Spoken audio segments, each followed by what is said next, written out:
Near the summit of Mount Everest, up in the death zone, on the edge of the north face, there's a cave the climbers call Old Green Boots.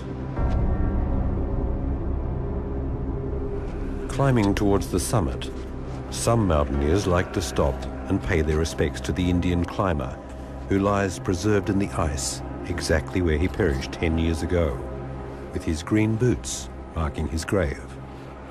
Nobody ever mentions his name, nor discusses how he died. His body is regarded as a warning. They can expect no mercy in the death zone. On the morning of May 14, 2006, a group of mountaineers were shocked to find another climber, frozen but still alive and sitting next to Green Boots. Believing there was nothing they could do, they decided to leave the stricken man and carry on. The repercussions of what appeared to be a callous act will remain with them forever. They were condemned by commentators and the media. New Zealand climber Mark Ingalls became the first double amputee. Questions of morality have been raised after mountaineers commercial mountaineering made climbing the world's most heartless Mark Ingalls pursuit. became a pariah in the climbing world to save stricken British climber David Sharp on Mount Everest last week. The first man to summit Everest, Sir Edmund Hillary, judged it the selfish behaviour of a modern generation of climbers. Their aim is to get to the summit, and the welfare of anybody on the way is just too bad. It wasn't just anyone that criticised me, you know, it was my childhood hero, you know, well, it was my hero, still is, Sir Ed. I think Mark Ingalls was a bit crazy. The criticism stung, but what stung even more was that people were voicing opinions on no information of what it was like. More than 30 people walked past the stricken man that night, and yet a double amputee, Mark Ingalls, was the only one blamed for not helping him. What really happened on Everest? Does summit fever turn human beings into heartless machines? Or did Sir Edmund Hillary get it all wrong? The hardest thing is to think that people think that you would walk past a dying person and not help them if you could.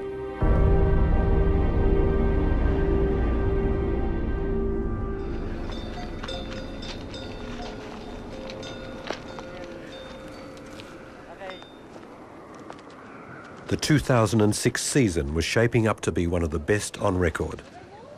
Hundreds of mountaineers, hoping to reach the summit by way of the northeast ridge, were encouraged by forecasts of good weather and perfect conditions. They were anticipating the moment when they would join the ranks of elite mountaineers who had stood on the roof of the world.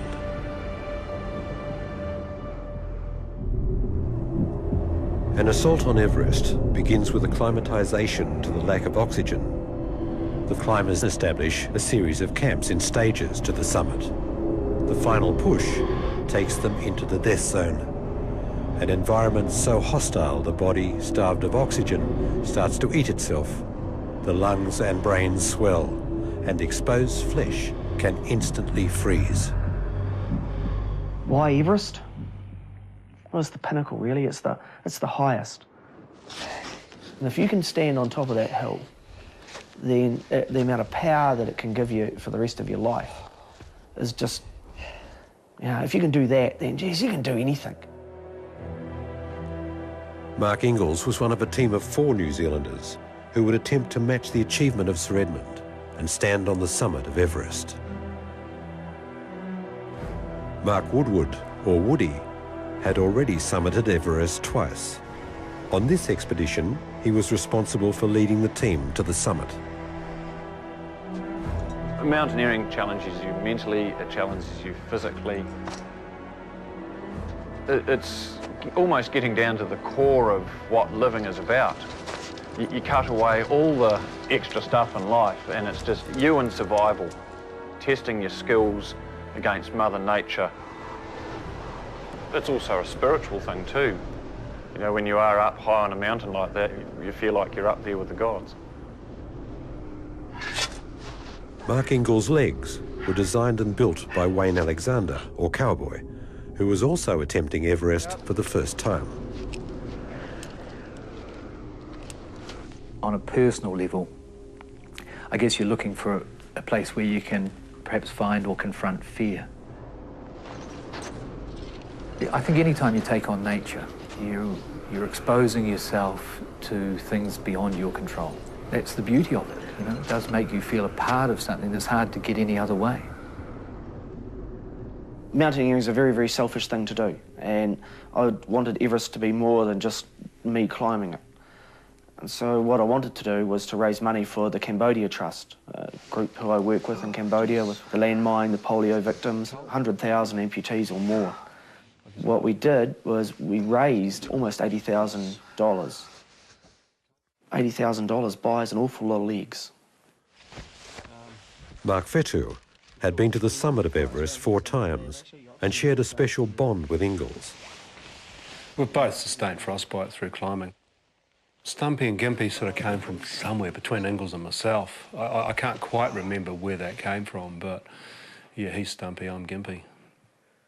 Well, I guess Stumpy is because of the fact he's got 2 stumps and I'm the Gimp because I've only lost my toes.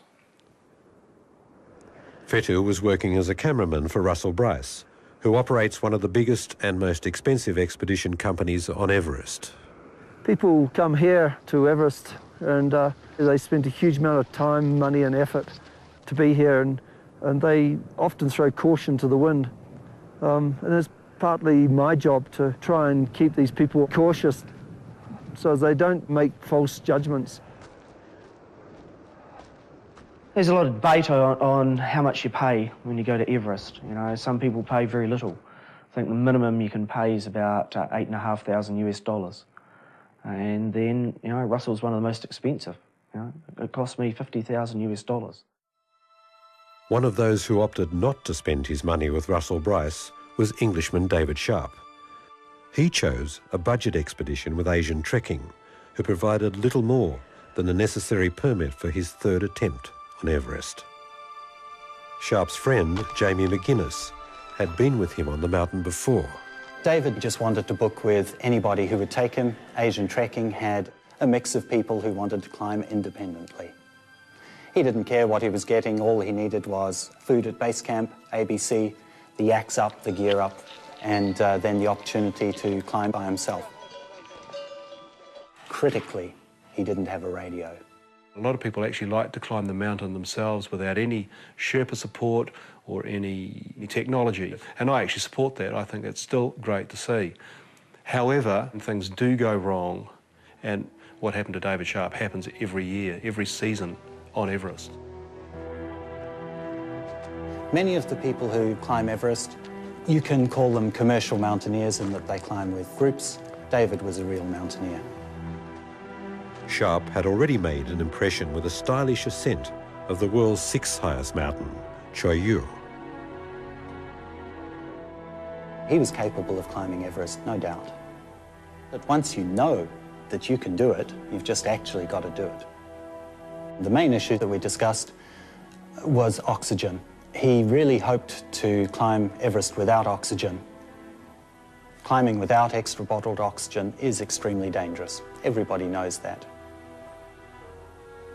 Danger and glory perhaps go hand in hand. I don't run that style of expedition, and of course I wouldn't have allowed David Sharp to go up by himself. His style of doing the expedition is personal judgment. Maybe he wanted to make a statement in life. We used to joke that David was a rocket scientist. He really was, but he was getting out of that. He wanted to become a teacher. By an accident of fate, on the afternoon of May 13, Mark Ingalls took a shot of the summit he hoped to reach the next day. Most of the mountaineers who had made their summit bid were descending, but in the distance was a lone climber who was defying all the rules and heading for the summit late in the afternoon. For Mark Fetu, this brought back memories of a fatal mistake. 12 years ago, I was involved personally in similar circumstances, going for the summit very late in the afternoon with a friend, Mike Reinberger. I was filming him, and he was very reluctant to turn around before getting to the summit. And at one point he said, "Oh, look, we'll bivvy on the way down." I was not keen on that idea, but I didn't want to leave him either. So I continued. We summited very late, so we had to bivouac and spend the night out, virtually 70 to 80 metres from the summit. So it was a ridiculously high bivouac. The climb took its toll. Just keep moving down. Just keep moving down. Yeah. And on the way down, Mike was struggling to stay upright and walk. He was blind, quite serious stages of cerebral edema where you do become blind.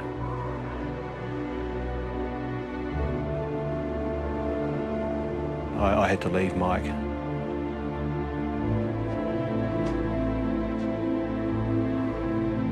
I tried my hardest to help a friend down.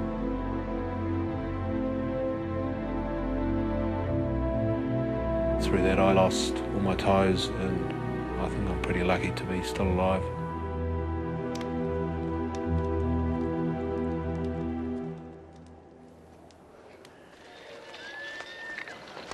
From the beginning of mountaineering history, Everest has had a fearful reputation. Nobody in those days knew what really high altitude meant. Could one even live at such heights? Nobody knew. Since British schoolmaster George Lee Mallory said in 1924 that he would climb Everest because it's there, and then vanished in the clouds, Everest has claimed more than 200 lives. Mallory's body remains, a frozen memorial, there because it was there. It wasn't until 1953, 29 years after Mallory died on his third expedition to Everest, that New Zealander Edmund Hillary and Sherpa Tenzing Norgay reached the summit. Tales of the feat that earned Hillary a knighthood were like fodder for generations of school children like David Sharp. To New Zealand kids like Mark Ingalls, Sir Ed was a god, and like him, they desired to attain the highest altar of mountaineers. I guess every Kiwi kid has a dream, to be an All Black or to follow in the footsteps of Sir Ed.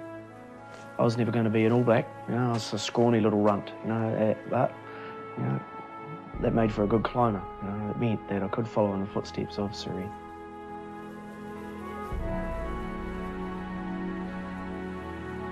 With his ambition firmly in sight, Mark Ingalls became a search and rescue mountaineer on Mount Cook, New Zealand's highest mountain. It was climbing there in 1982 that he nearly lost his life. You know, it was a decision that Phil Dool and I made to carry on climbing into a storm, and that we thought we'd be able to just sneak down the other side of Mount Cook and get out of the wind. And we happened to strike one of the worst storms in recorded history at Mount Cook.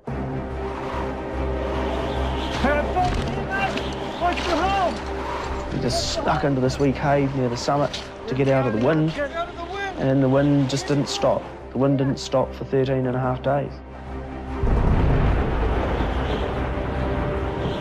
24 years ago, searchers fought blizzard conditions for 2 weeks to rescue Mark Ingalls from Mount Cook. A helicopter crashed. The crew narrowly escaped with their lives. There's strong winds blowing up through here, but they've got shelter back in behind here. The men named their ice cave Middle Peak Hotel. It was 2 weeks before they were rescued. Yep, you know, I've been rescued before. I know what it's like. But I also knew why we sat there for 13 and a half days, because it would have put our rescuers' lives at risk to come up and try and get us at any other time. The result of Middle Peak Hotel was some pretty severe frostbite. The whole 4 foot frozen completely. After a month in hospital, got wheeled into theatre and had both legs amputated, about 140 millimetres under the knee. So many people ask about how do you train for Everest, you know? Well, for me, the best training that I ever had was Middle Peak Hotel.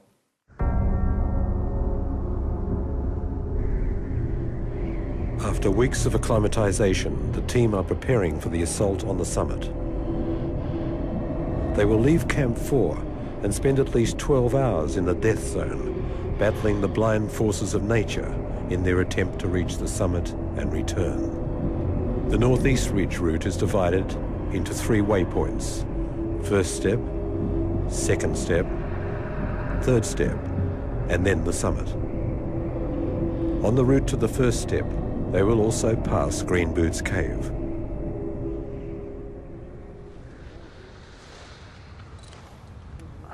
The whole of the expedition just leads up to one day, to summit day. You know, when you start to get your gear ready to set off at 11, it's like walking into an exam. Bloody cold. Yeah. It's walking into an exam that the consequences of failing, it's too horrible to think. Below -30, mate. Everything was feeling good, with one exception that it was so cold. It was a really, really severe morning. As soon as you're going, it's great. But for me, it's just getting the legs on, and it's the toughest time. Yeah.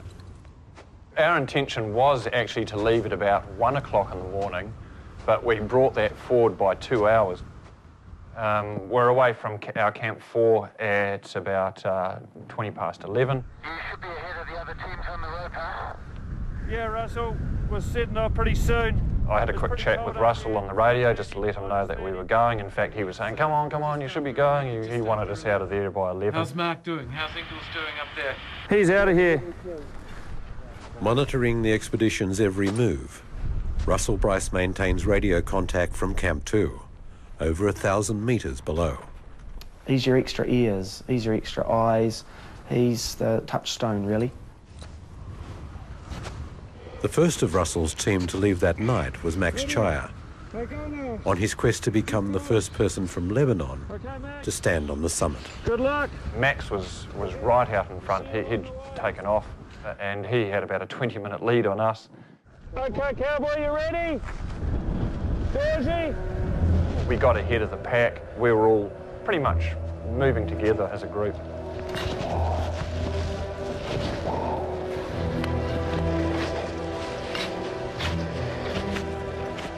Our biggest problem was that there was a lot of other people keen to be going for the summit that day as well, and it almost becomes a bit of a rush so that you're not going to get caught up in any traffic jams. Turned out to be around 35 to 40 people all up, and we were right at the front, which was great. You're moving in a line all the way to the summit on a fixed rope, and it is a wee bit like a train. It stops and it starts. The carriages all, in a sense, through osmosis, almost pull each other through. When it's that cold, you need to keep moving to keep warm, to just be able to maintain a reasonable sort of body temperature. It's much, much easier at altitude to get frostbite. Whenever I stopped, even just for a minute, for seconds, to try and warm my hands, Dorji would be right behind, hitting my pack. Mark, get moving, don't stop, you cannot stop. You cannot stop today. And Dorji's a guy that's, he'd climbed Everest 5 times before. This was going to be his 6th ascent.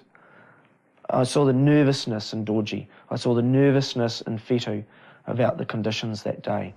It was just so brutally cold.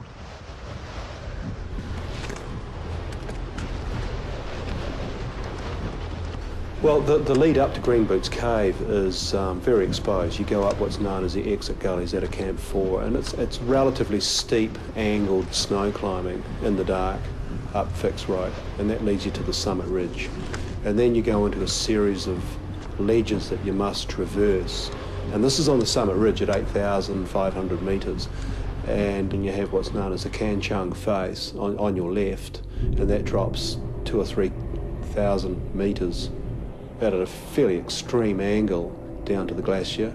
And on your right, below your feet, you have the whole of the north face of Everest, and that again is dropping down approximately 2,500 metres to the valley floor. And a slip or a trip or if you miss clipping a fixed rope, you are going to take what everybody calls as the grand tour, and that's all the way to the bottom. Even in the dark, it's just this big black hole. As you look over into the King Shung face, it's like, whew, you know, it's you get this sort of sense of evil. It's a tough place. In some cases, your feet were completely out over the drop.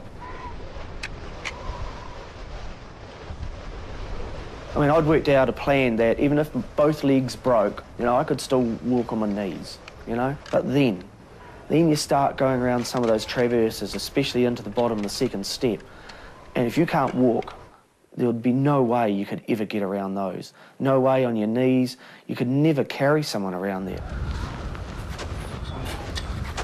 There's this incredible focus that if you stuff up here, no one's going to be able to get you down.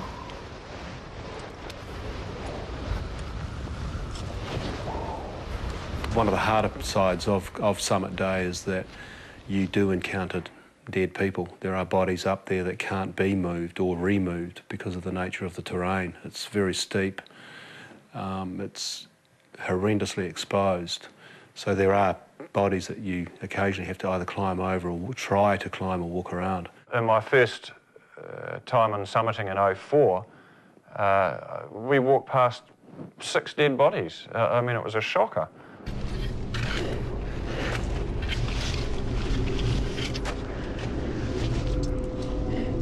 Green Boots is a climber that died in 1996, I think, on the way down. You know, like a lot of people do, on the way down. Like so many of the bodies on the north side of Everest, you know, the minute that you die, you stop being flesh and blood and you become part of the mountain. You know, you can't be moved, you adhere to the frozen rock. The surprise was seeing that he had company.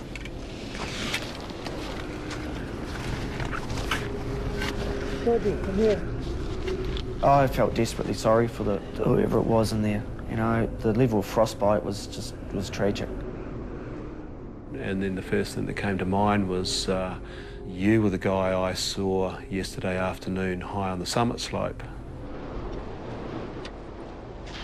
I just sort of recognised what he must have done. He'd got to the summit late, he was alone, and I figured that most likely coming down he ended up descending in the dark, which of course is dangerous when you're on your own.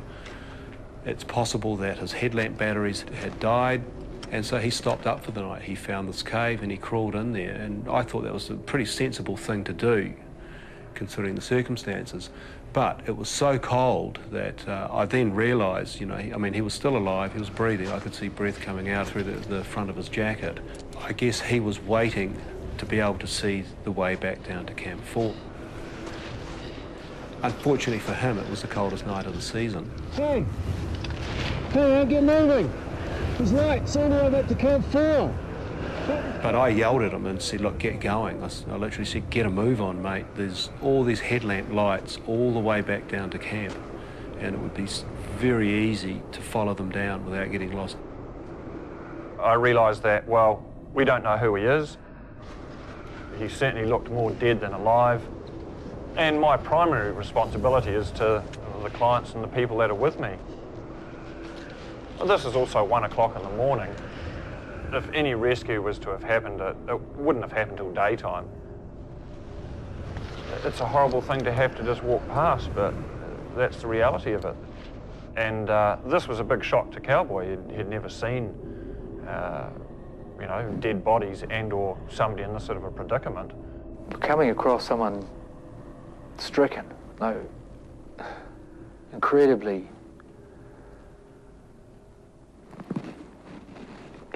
sort of whipped away by the harshness of the environment. It was incredibly uncomfortable. It was horrible. It's the worst thing I've seen in my life. I became transfixed. Then there was movement. It was just a small movement of the head, but in something that's lifeless, seemingly lifeless, it's a huge movement. It's just because it represents life. This desire to be tactile with someone in such need was drawing me right to him, and to the point where, you know, I really wanted to touch, but there's this dignity in death that makes it hard to touch someone. But I said, God bless and rest in peace, because I knew, you know, we were leaving him. That people who knew about these things had seen this before, and they're qualified to make that decision. Had made it. We were leaving him. We were moving on. And that's what happened.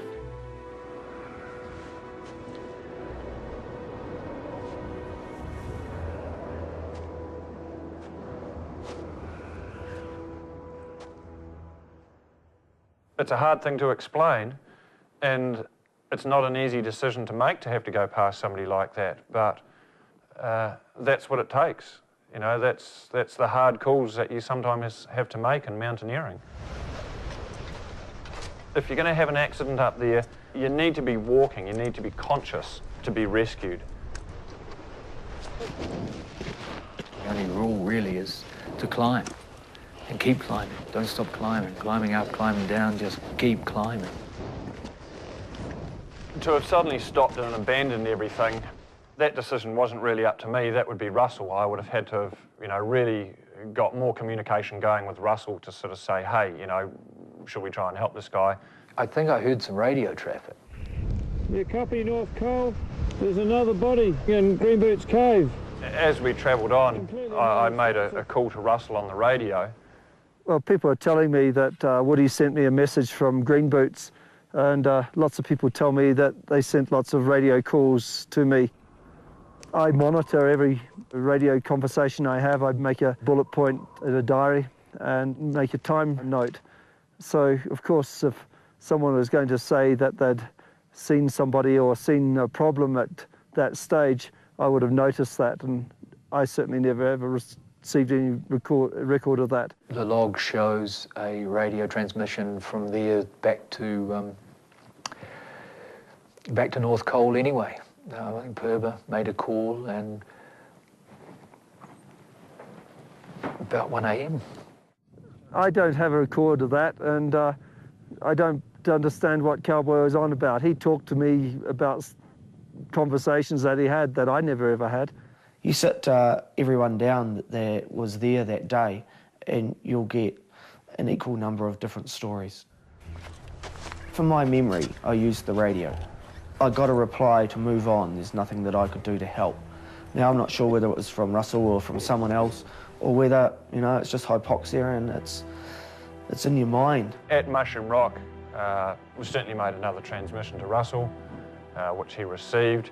If I'd received a message that David Sharp was in trouble at that time of the morning, yes, maybe I could have done something. Who knows? The day might have been totally different if there'd been a different radio call and so on. Yeah, had we? Or did I mention it again? You see, it's amazing how your memory clouds. You know, sometimes I think, oh, you know, I'm sure I mentioned it again. But, yeah, obviously it never really got received, so. It remains a mystery why Russell Bryce did not receive any of the radio calls about David Sharp, but did receive other messages that night. But another bigger question has never been answered. Why didn't any of the other 30 or so people who passed David Sharp on the way to the summit stop and try and rescue him? From what I can gather, some people thought that he was dead, some people thought that he was a dead body that they were expecting to see there. In any case, a lot of people didn't see him at all, and others thought that he was beyond recovery, I suppose. I wasn't there. It's a question that is hypothetical. I don't know. Later, on the descent, many of the mountaineers would encounter Sharp again. Mark Ingall's focus shifted to his own survival. A broken valve in his mask meant much of the oxygen he took in each breath was leaking out. With less oxygen to warm his body on the bitterly freezing day, continuing to the summit would almost certainly result in serious frostbite. It was such a tough day that any effect that green boots and the body in the cave had on you disappeared within 5 steps. But the understanding that you didn't want to end up like that stayed with you for the whole climb.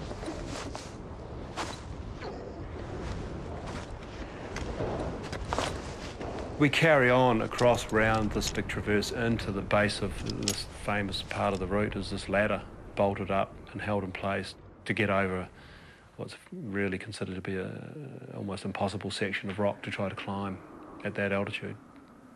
And you look up at the second step, and it's just like this big ship's prow that rears up over you. And I went, bugger! It's technical, it's just awkward.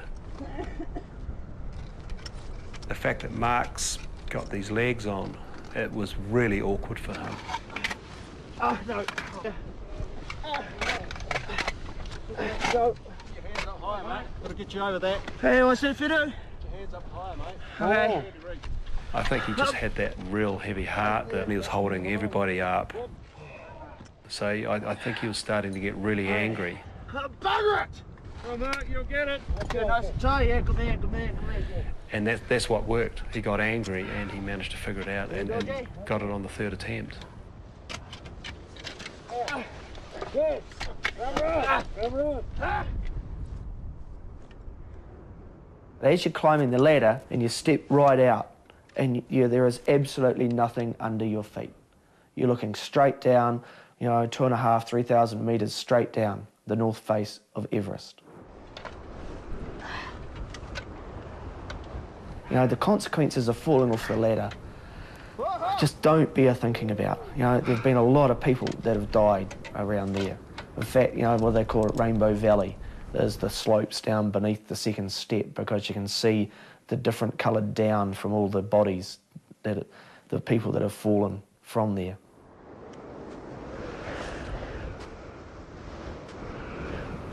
It goes from being a physical mountain below the second step, it goes to being this real mental mountain above the second step.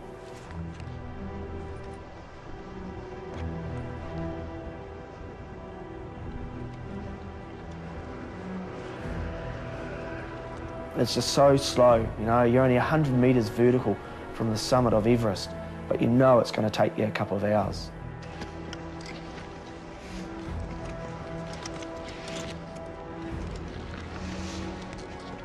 Getting desperately tired.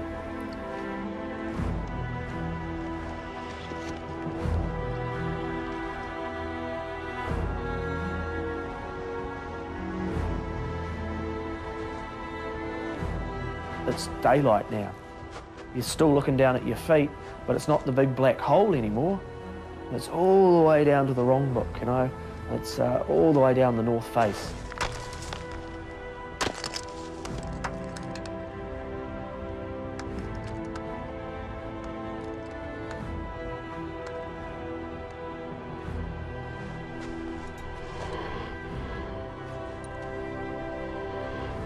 With the oxygen not working, it was just getting desperately hard.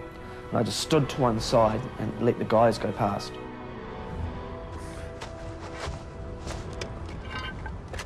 Ingall's situation was now critical. Lack of oxygen was affecting his decision-making. With only a few hours left in his tank to get to the summit and back, he had to ignore extreme pain from his stumps as ambition drove him forward.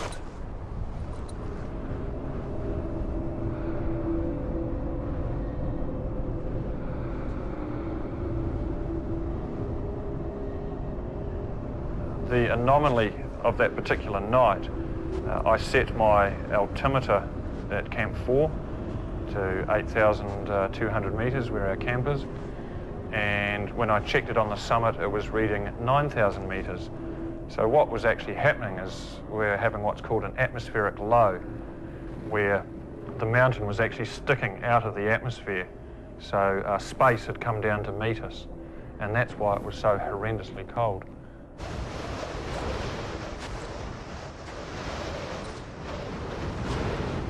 And you just keep going, you know, you're just chanting to yourself, 5 steps and stop, 5 steps and stop. Well, it's actually, you chant a damn sight slower than that.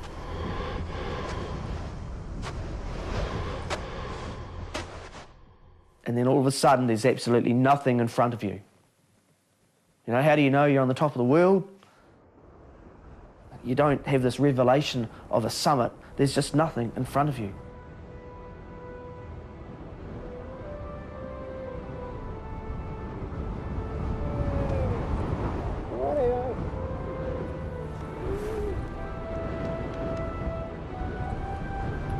There was one other thought, and that's, you know, I've shared a footstep with Sir.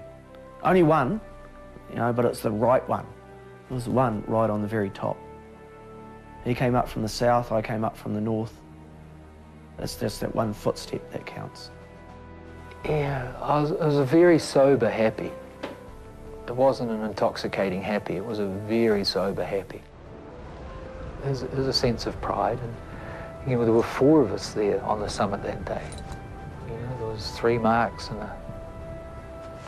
and a cowboy. It was a fantastic moment for 4 Kiwis.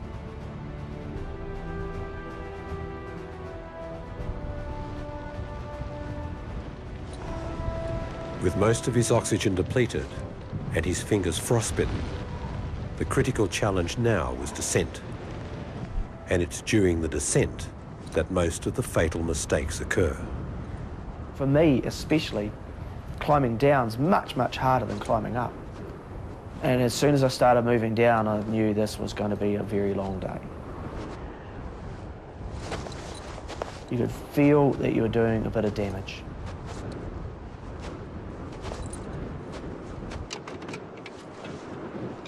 Second step, the ropes at the top of the ladder are just an absolute nightmare. I was just so focused on not getting a crampon caught in it.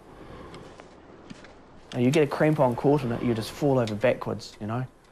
And yeah, I'll just pop out of my legs, actually. Not a good look. Climbed down the ladder, stopped partway down, you know, put an arm through a rung, and you know, I'm still panting, you know, I'm still got the mask off to try and do the technical climbing, then putting the mask on to try and suck some O's. On down the ladder. And that was when we really started to think, hey, we're going to get back to where that poor bugger was this morning. The other member of the Russell Bryce team, Max Chaya, who'd been first to leave Camp 4 that day, did become the first Lebanese citizen to summit Everest. On his way up, Max had not seen the man in the cave, but now in the sunlight, he couldn't miss Sharp and his red boots. Chaya radioed Bryce. Russell, it's Max. This time the message was received by Russell. Yes, Max, this is Russell. Go ahead. Who was listening and watching from below. Also listening on the radio network were all the other expeditions, and they heard it as well. Max, I can see where you are. I can see where you are on the hill. I was looking through our telescope, and he described to me a man that was pretty much dead. Is he talking, Max? Is he able to talk? No, negative. And in actual fact, during our conversation, which was taking something like 20-odd minutes, Max said, oh, no, the man's died. He's stopped shivering and he's died. And then Max comes along and says, oh, no, he's come alive again. Mate, I know this is hard, but... It's going to take 20 fresh guys to get him down the hill. I've been monitoring your oxygen and you've only got 2 hours left, so I'd like you to leave him now. Come on down, Max.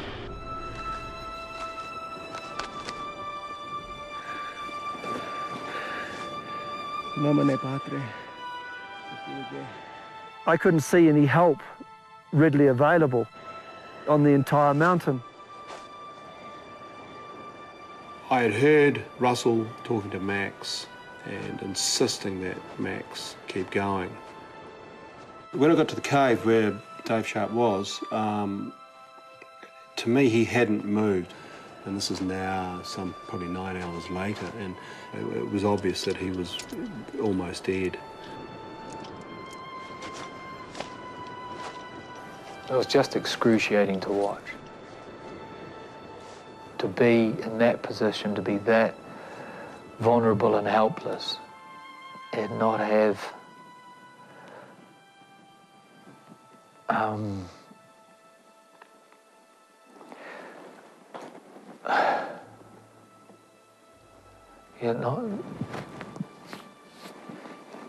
not have those,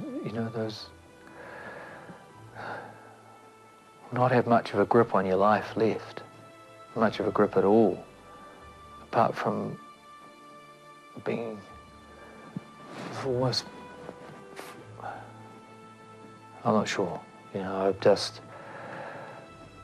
same process occurred, I stopped, saw the others coming, and I moved on.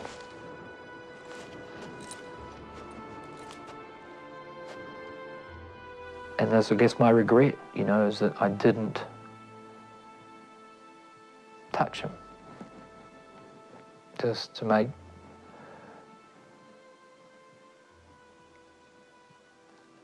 the tiniest of tiny differences. Max did what he could. Then some of our other Sherpas did the best that they could.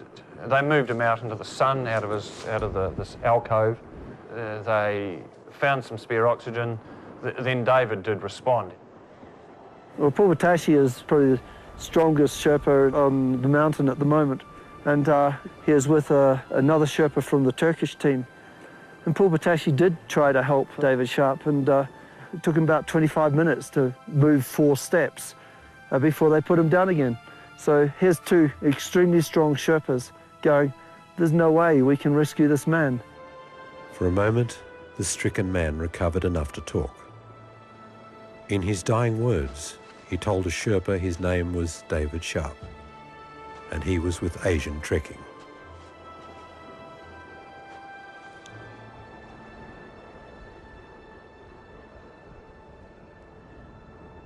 Everest is an incredibly brutal place. Until you've been there, you don't know what it's like. You don't know how difficult it is to actually survive at that altitude.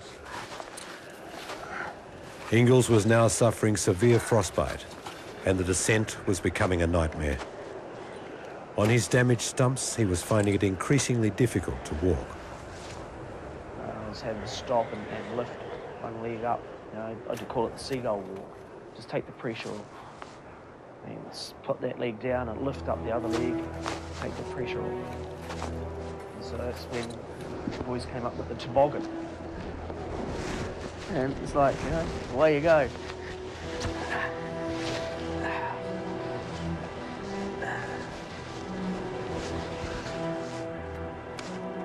After hours of excruciating pain, Ingalls could go no further. And with only 200 metres to camp, the team came to his rescue. The boys picked me up, and before I knew it, I was on Perna's back as he danced down the moraine and into camp. It's why you don't climb alone, so that those around you can address the issues before it's too late.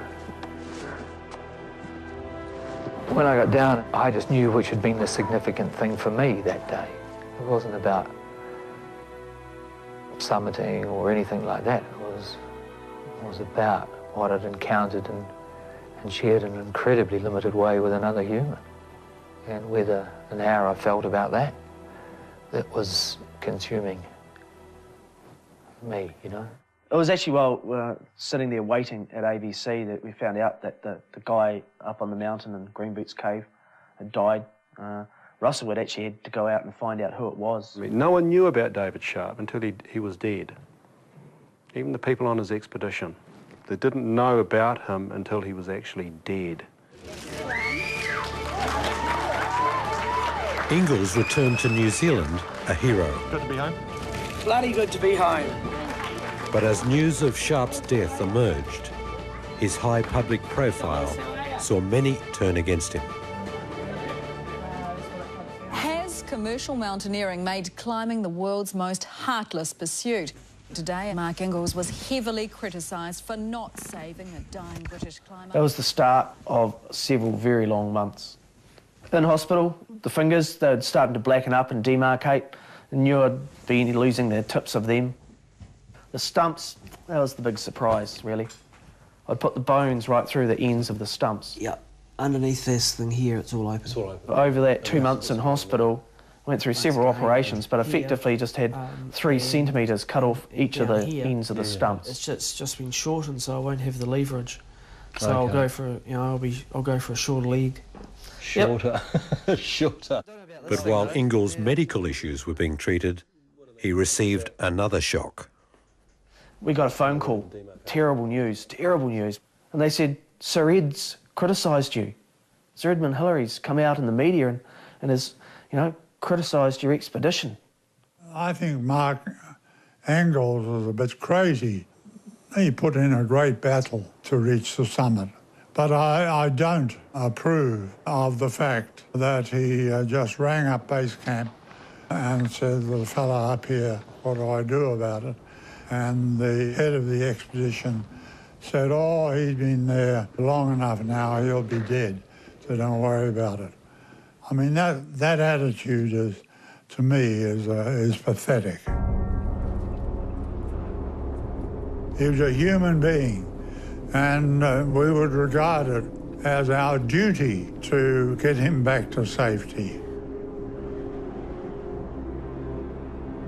David Sharp died on Mount Everest. It had nothing to do with us or Mark Ingalls. Unfortunately, some members of the public seem to think that it's Ingalls' fault that the guy died. It's Ingalls' fault that he couldn't carry him down. Do I blame the people who walked past him? No. Did David expect to be rescued? Absolutely not.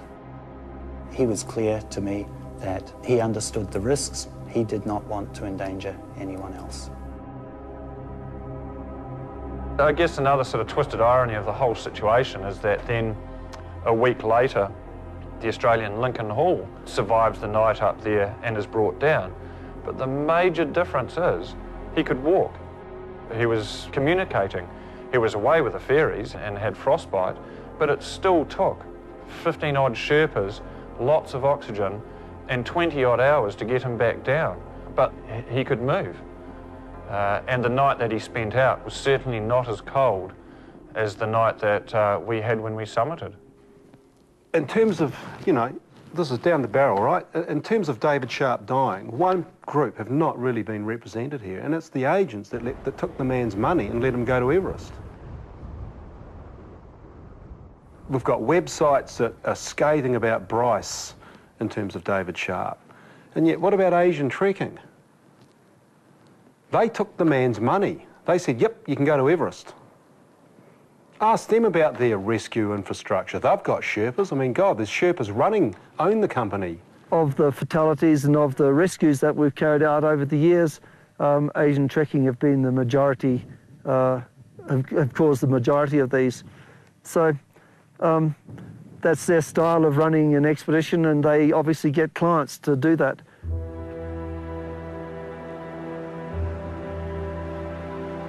When no one from Asian Trekking was prepared to gather the dead man's belongings, the task fell to Bryce.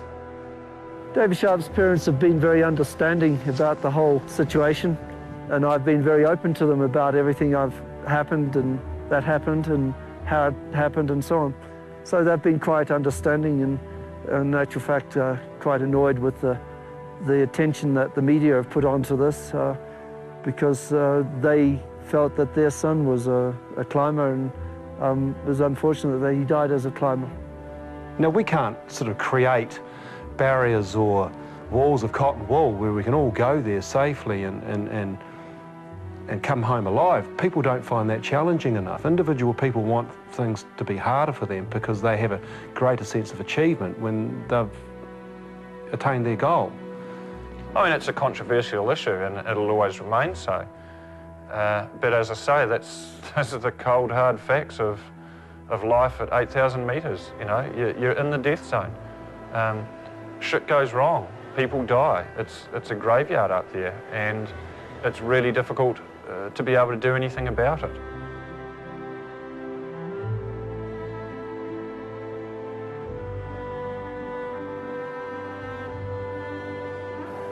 I think it's a microcosm of the whole world. You know, what's changed on that mountain has changed with the rest of society, and Sured's observations are on the money. You know, there is a certain desensitization that's gone on, but it's not limited to the people who climb on that mountain. It's the world, it's us as a whole.